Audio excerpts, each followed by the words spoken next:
Hey you guys, in today's video I'd love to show you how to make a plant-based yogurt or kefir. Very similar technique. Part of the reason why I think this is really important is because as we want to balance our hormones in a natural way, we want to eliminate as many inflammatory foods as possible. And unfortunately, dairy is one big contributor for most women when it comes to creating a lot of inflammation. And so if you have my cookbook, Cooking for Hormone Balance, you might have seen that all the recipes are dairy-free. And and that really can make a big difference in how you feel. Everything from hot flashes going away, periods being much lighter, much healthier, much more regular, PMS getting better, etc., etc. So, it's a big sacrifice to take out dairy from your diet, especially if you love yogurts every morning or if you have it as a snack. I use it more like a midday snack rather than breakfast. It's like you're really missing it, right? And then there's a lot of commercial brands that are now coming out made from almond milk or almond yogurt and cashew yogurt. And a couple of things. One is that they can be really, really expensive. So I want to show you how you can make the same thing at home in very little time at a fraction of a cost. And number two is that these yogurts also contain a lot of times a lot of different additives and thickeners. And so we are going to be using a thickener I want to tell you about, but it can be a much healthier thickener than what's used in commercial products. So why don't we get started? So the great thing about plant-based yogurts and kefirs is that you can pretty much use any seed, nut, or tuber that you would like, right? So in my case, I just happen to have a whole bunch of organic cashews. So I'm gonna use those. One of the cool things about cashews is that you don't need to strain them because they're gonna get blended into the water. I'll show you in a second. But if you're using other things like, for example, almonds, or maybe pumpkin seeds or sunflower seeds, you might need to then use a cheesecloth. Like I have a cheesecloth right here, very handy, and use the same method one I'm going to show you in a second, but then strain them to get the fiber out. Some people actually keep the fiber too, which is possible, but it's going to be a very different texture from the regular yogurt. So the other option is I want to give a shout out to tiger nuts. It's one of my favorite things. They're becoming a lot more popular now. In my cookbook, Cooking for Hormone Balance, if you look at the reviews on Amazon, when there are negative comments, is because it says that I use weird ingredients. And one of those weird ingredients is tiger nuts.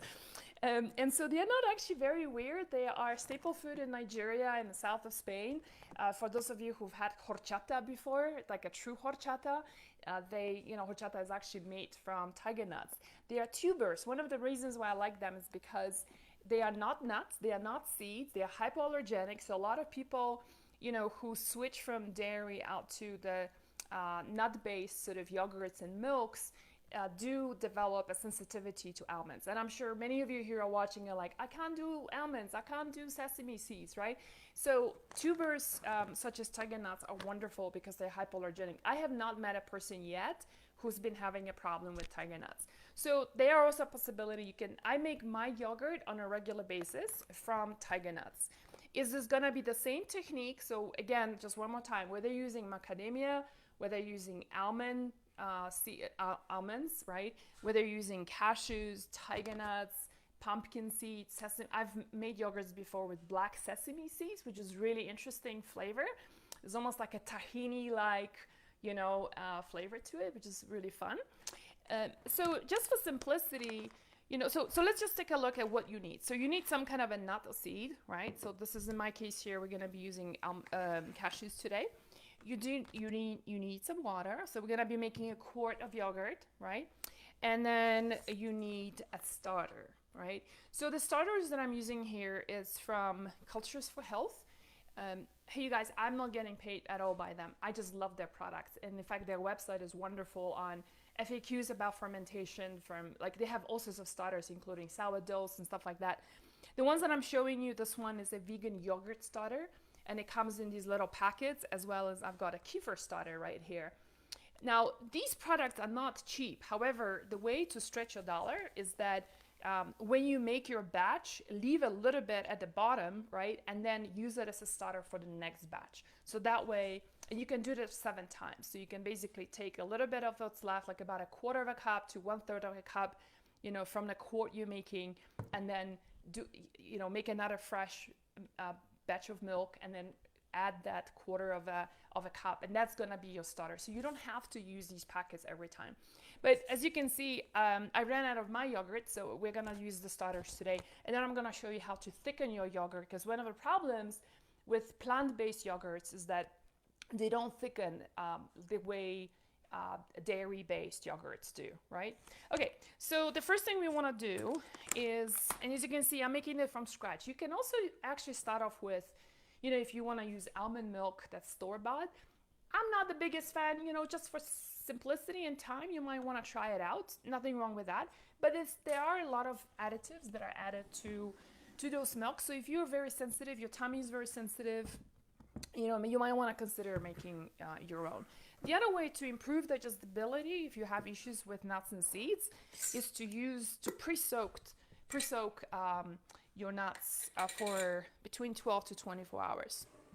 So I typically eyeball it, you guys, because that's just how I roll in my kitchen. But I know a lot of you will be asking for a specific recipe because it might be perhaps intimidating. We've never done this before. So my dear colleague Taylor is here with us live, and she's going to be posting a lot of links. So she's going to post the final recipe for you as well, in case you're like jumping in late or you haven't watched the whole thing. So I'm going to use a cup of whatever nuts. And again, you know, you can do more. More. It doesn't matter, because then by adding just a little bit more nuts and seeds, you're making a thicker milk, and that way it's just going to be a little bit of a thicker yogurt. And here we have a whole quart, which is basically 4 cups of water. And what we're going to do is simply give it a good blend, making sure it's all low, low, low. Oops. Why is my thing not working? Because I didn't plug it in. Ha ha ha. All right, change that. There we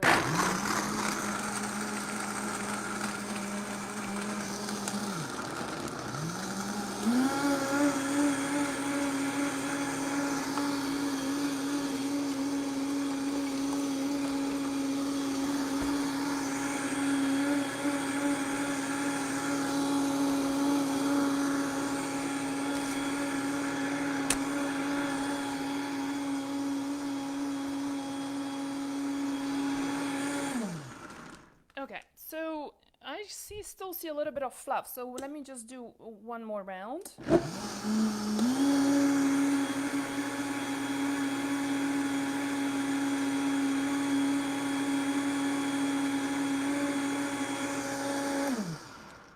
Had I pre-soaked these cashews, they would just disintegrate in literally in seconds.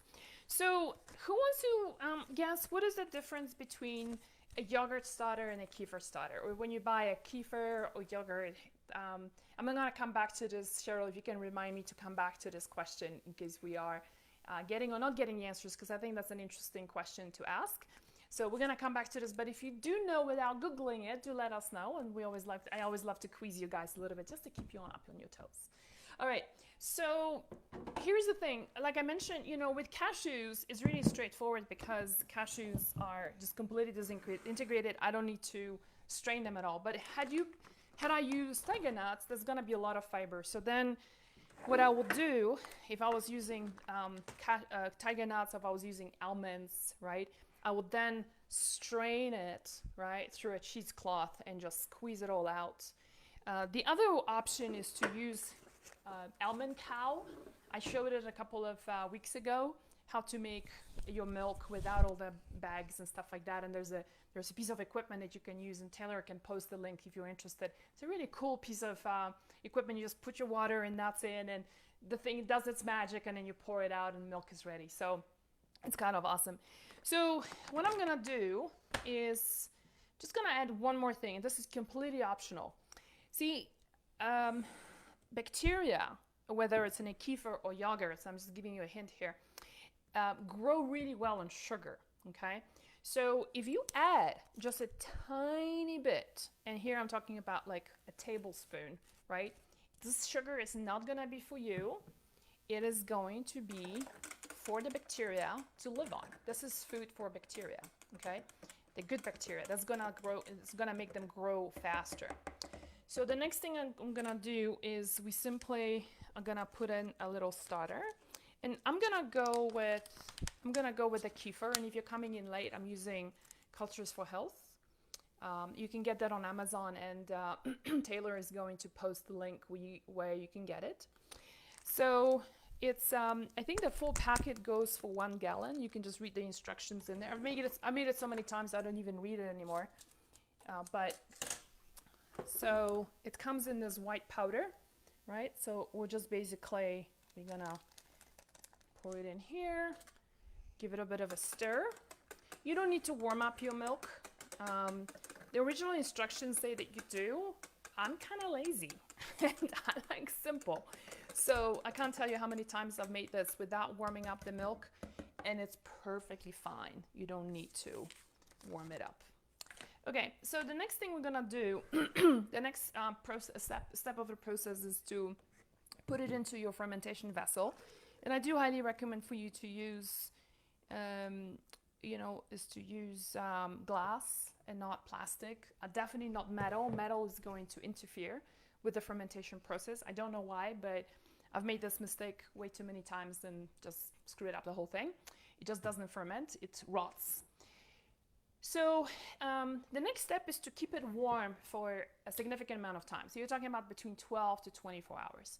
And you can do this in multiple ways. I'm gonna show you how to use Instant Pot because I find that to be just the easiest way to deal with yogurts. And the cool thing is that there is a yogurt setting on Instant Pot which automatically manages the temperature for you. I think it goes between 75 to 80 Fahrenheit, which is exactly what we want. If your kitchen is really, really warm, you can do that in your kitchen. Like keeping it, close to the window, in a warm place. If you are not in a super warm place, like my kitchen is warm, but it's not like in the 80s. The other options, if you don't have an Instant Pot, you can also use a yogurt maker. There are actually yogurt makers that keep the temperature up. The third option is to put it in your oven and turn the light on. And so that way you have like a really nice, cozy, warm environment, free of bugs. There's not gonna be any flies, going into your food, which is also important. You can cover it, but you don't have to.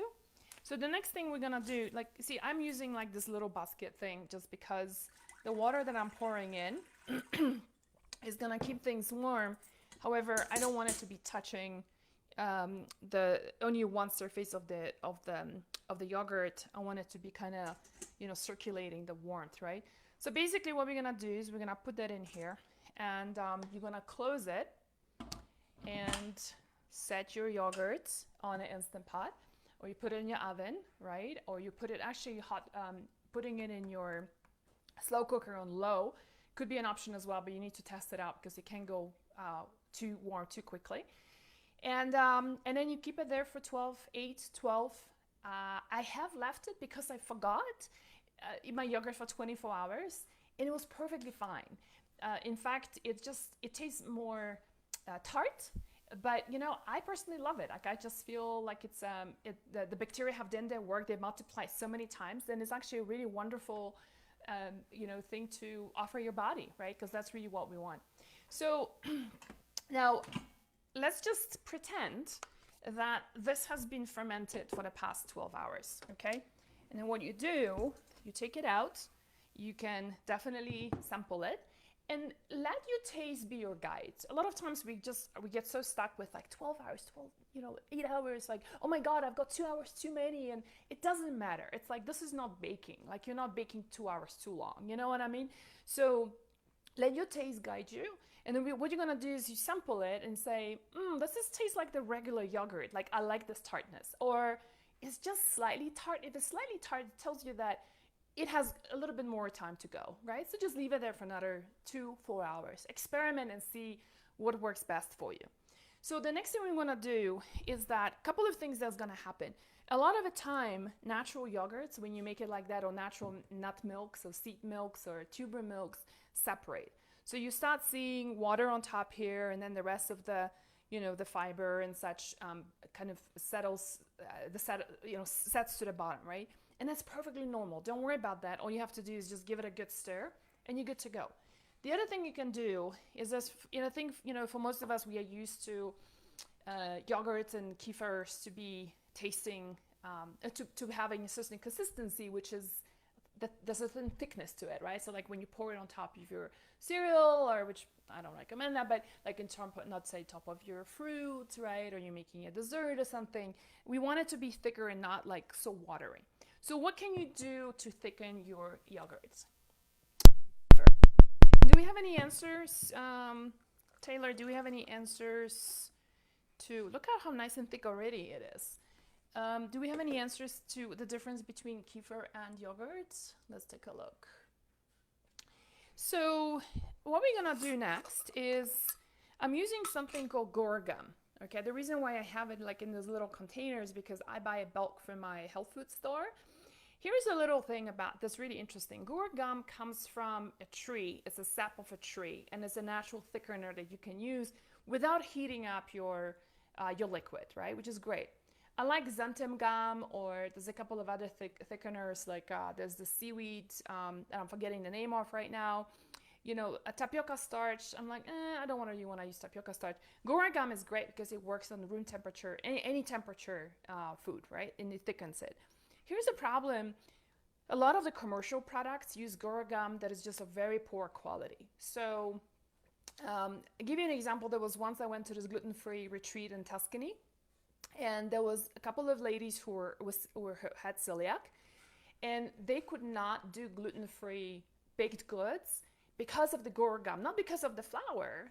They were eating gluten-free flour, but it was because of guar gum that they were getting really sick in the commercial products. So when we were baking at the facility, at the retreat, we were using high quality guar gum, and both of them said that they never had any tummy problems at all, and they could tolerate it really well. So that goes to say that the quality of guar gum makes a big difference. Taylor is gonna post a link to an organic guar gum you can get. In fact, it is, on its own is actually, I looked it up, I was really surprised to see that a lot of people with IBS have actually really great results with guar gum, which is unexpected, because typically these kind of thickeners mess up our digestion rather than helping it, right? So what I'm gonna do next is, this is really where there's no formula for this, because how much guar gum you want to add to your yogurt or kefir is absolutely up to you, is how thick you want it. But I want to just show you, I'm just gonna use, this is probably like half a tablespoon. So I'm just gonna start off with that. You want to do it gradually, because otherwise you're gonna end up with lumps. And then whisk it in. You might want to do a little bit more. So this is gonna probably be a tablespoon, and that's pretty much, honestly, that's all I have. I need to go and buy more. Okay, so, and this takes about 5 minutes or so to thicken. And it's not gonna be as thick as your regular yogurt would be, but it's gonna be a consistency more of like kefir, if you will. Oh, it's already thickening very nicely. I'll show you the consistency in just a second. Well, while we're waiting for this to set, my question for you is, if you have read my book, Cooking for Hormone Balance, and we've got a new book coming out called Overcoming Estrogen Dominance in September. A big part of my protocol is to really take care of your gut really, really well, right? And does anyone know about the estrobolome, or the bacteria, the subset of bacteria that really helps with hormones? Have you guys heard about that? And if you have, then tell us, where have you heard about that from? So I'm just gonna take a quick look at, Sandra is asking, what is wrong with tapioca starch? Nothing really. The thing is that it's just kind of additional starch, which I'm just not a big fan of starches, unless it's, I also feel like tapioca starch doesn't thicken it the same way guar gum does. I like the thickening, which is more like silky when I use guar gum. But you can try tapioca starch, no problem at all. Jane is saying agar, that's the one. That's the seaweed that thickens things, but you have to warm it up. The problem, right, with with a thickener that requires warming up of the substance is that you don't want to warm this up because you're going to kill all the bacteria. We want it to be keeping it the way it is right now. So can we do a zoom in, Cheryl, and see whether... So let me also pour it back into the glass. So just a reminder, I did a shortcut today just for demo purposes, but you want to stir this in after fermentation, okay, not before. I've never fermented it while fermenting. So sorry, I never stirred in, guar gummed, and thickened the milk before fermentation started. So it might interfere or might not. And this is actually, I'm going to experiment on this and see. So just take a look, see how we're having this really nice kind of, this is like very much of a kefir kind of consistency, right? This is not your typical yogurt. And yeah. Okay. So that's that. And yeah, I hope you guys try it because it is super simple, far less expensive than buying commercial ones. And you know, it kind of gets you, I don't know, like I think when you make something, you just have like a lot stronger connection with your food rather than when you just go and buy everything from the store. So let me see what other questions are coming in, and then we can, so who here is going to make it? That's gonna be, I'm curious about that.